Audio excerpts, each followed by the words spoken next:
Hello students, welcome to our English class for 8th standard ICSE. Now we are learning poem number 2, The Cold Within, and this is the second session.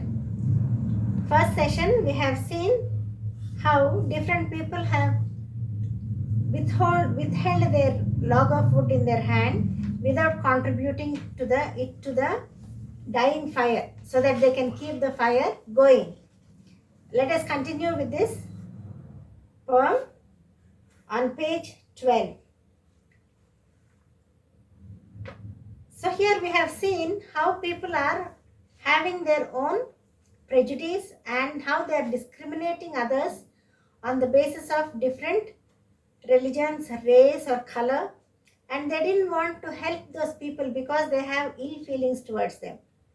Okay, the next stanza on page 12, let us study further. The black man's face bespoke revenge as the fire passed from his sight.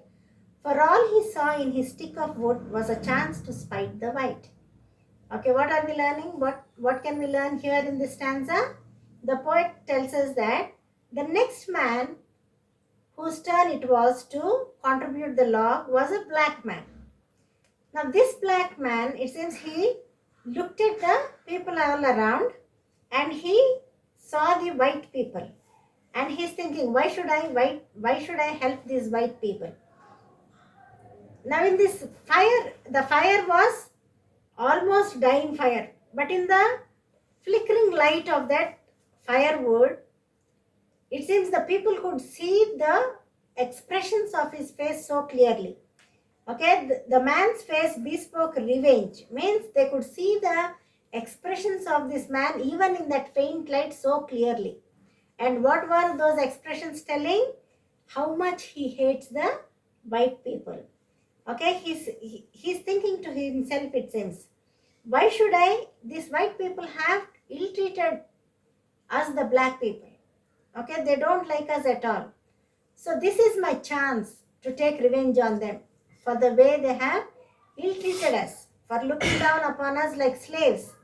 So he wants to take this only chance that he has to take revenge on the white people. So what is he thinking? Because these white people have not treated us properly, why should I help the white people? So let me not contribute my log of wood. Next stanza. The last man of this forlorn group did not accept for gain. Giving only to those who gave was how he played the game. Okay, what do we learn in this stanza? The last man, the sixth man, was a man who would always think that he will help another man only if he has some gain out of that man. If that man helps him, he would help the other person. That is the kind of man that he is. Okay, he never did anything except he is benefited by someone else. So what is he thinking? He looked at all the people and he is thinking to himself, all the other 5 members before me, when it was their chance to contribute their log of wood, they did not do it. They didn't want me to be helped.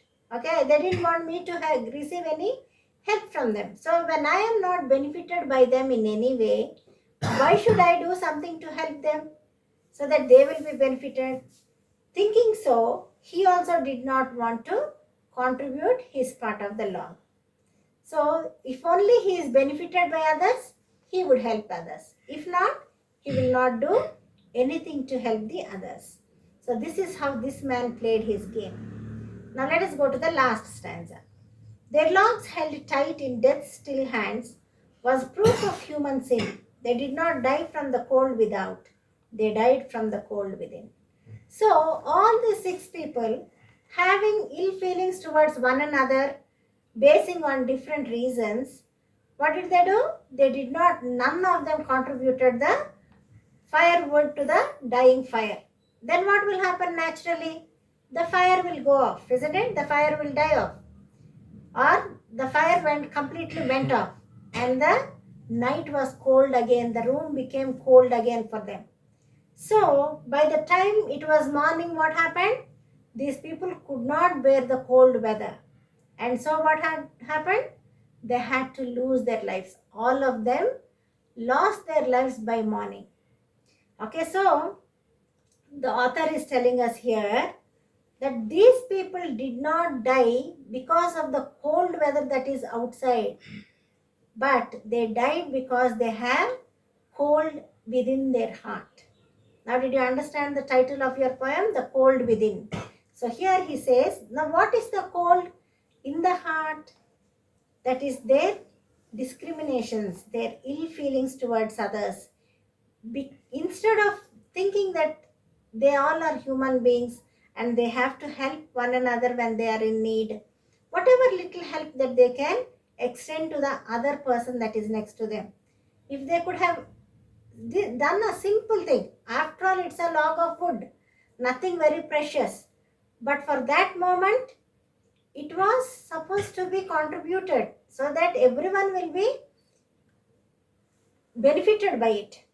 But then they did not want to do. They want the very little, very insignificant thing that they had with them also.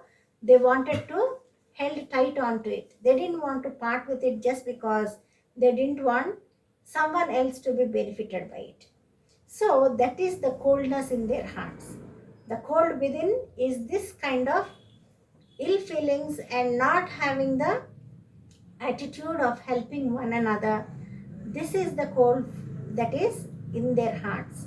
Because of that cold inside their heart, cold feelings, a cold heart, no heart of helping one another. Because of that, they had to lose their own lives. What use of it is it? What use is it for them to hold on tightly to the log? Ultimately, they all lost their life, isn't it? So the poet is trying to teach us a moral here, saying that these logs of wood are like the sins that we human beings have. See, having ill feelings towards others also is a kind of sin, isn't it? So maybe not only that, there might be different kinds of sins that we human beings have within our heart. We are not ready to part with those sins. We hold on to those sins so tightly that ultimately those sins are going to kill us. We have to lose our own life sometimes because of those sins. So the poet is trying to educate us, saying that we human beings are, if just like these people, insignificant things. If we just give them up, we will be saved. But then we hold on to them so tightly, we don't want to part with them. So much so that ultimately we have to lose our own lives. Hope you have understood the poem. Thank you.